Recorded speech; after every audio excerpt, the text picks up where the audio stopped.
Warwick, and this book can be found on Amazon.com or thriftbooks.com. And I'm going to share right now.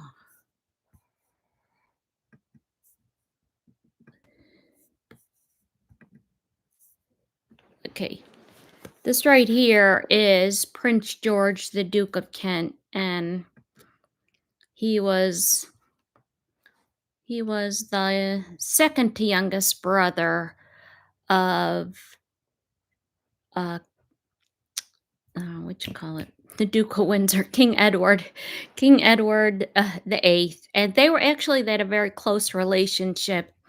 They were the most like here's the picture right here.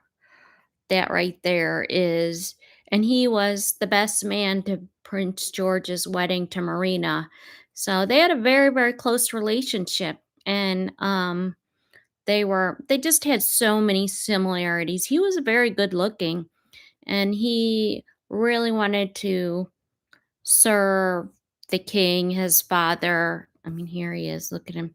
He wanted his duty to his as a Prince George, as the Duke of Kent. He wanted it to be meaningful. So, and you'll see that when you read this book, really wanted his work and his to serve a really good, meaningful purpose. I'm going to show you another, and this right here is Prince Edward, who became at a young, see, look, remember when the Queen had her Jubilee? Let's see if I can show you.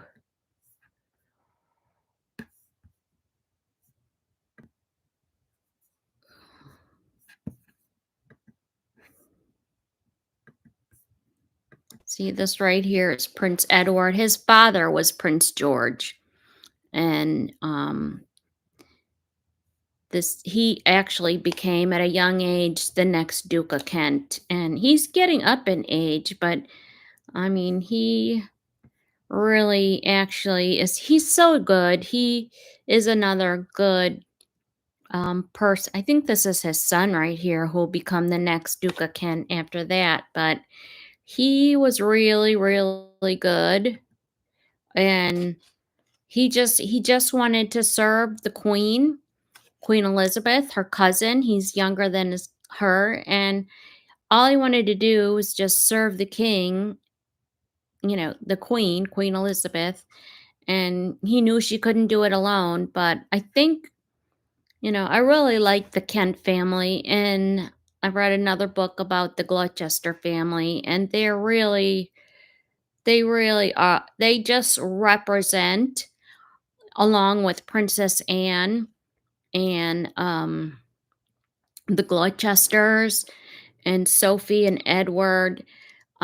They represent what sisters and cousins do in supporting the main monarch. So I wanted to alert you to this monarch. I wanted to alert you that I've got on my live playlist chapters 1 through 13. It's a short book. It's only 16 chapters. If you want to read it on your own and get it off of Amazon, you can do that. You can also purchase it at thriftbooks.com. And but it's such a good read, and it just reminds you of what the sisters of the monarch or the sisters of the future monarch, brothers of the future monarch do.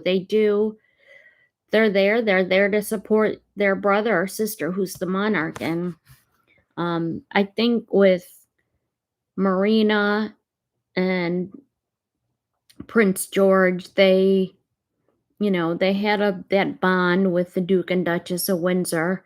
And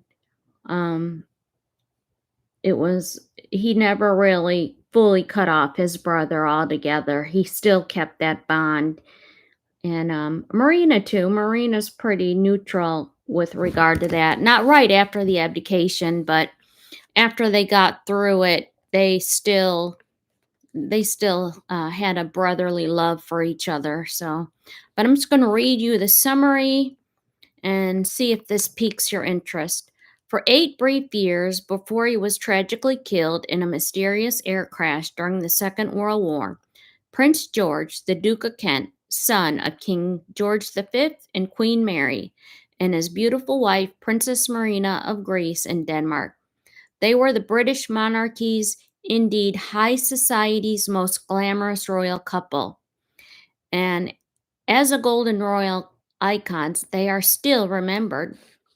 As a young man, ferociously addicted to drugs and sex with men as much as women, marriage and parenthood for the impetuously wayward Playboy prince, with his night-clubbing lifestyle and intimate liaisons, was seen as the only stabilizing influence. Enter the stylish and sophisticated Princess Marina, the cultured, artistic, and multilingual youngest daughter of Prince Nicholas of Greece and his Russian-born wife, Grand Duchess Yelena Vladimirovna. As Duke and Duchess of Kent, George and Marina were the crown's most glittering representatives, not least in the aftermath of the abdication of George's adored elder brother, the briefly reigned King Edward VIII, the man with whom he had not only shared both home and a high-flying lifestyle, but who helped cure him of his addiction to morphine and cocaine. On and off duty, the Duke and Duchess's life was full. After George's untimely death, Marina continued to do so during the 26 years of her widowhood.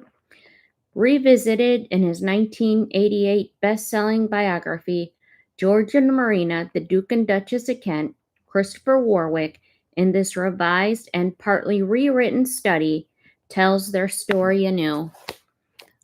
It's a good story. I mean, Marina did a lot, and this book outlines, the things that Marina did, and she really, she pitched in at hospitals. This is during World War II. They pitched in at hospitals.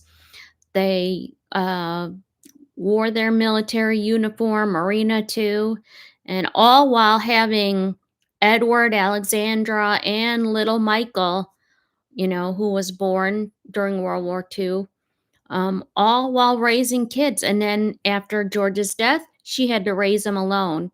But she had the family. She had not just the Windsor family. She had George V's family. She had Queen Mary. She had other family just sort of supporting her. And Edward spent time with Queen Elizabeth and Margaret and Alexandra. Alexandra and the Queen were really close.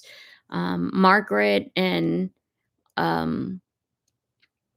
Queen Elizabeth just adored Edward when he was born, and then, of course, their younger cousins. So it's a very close family.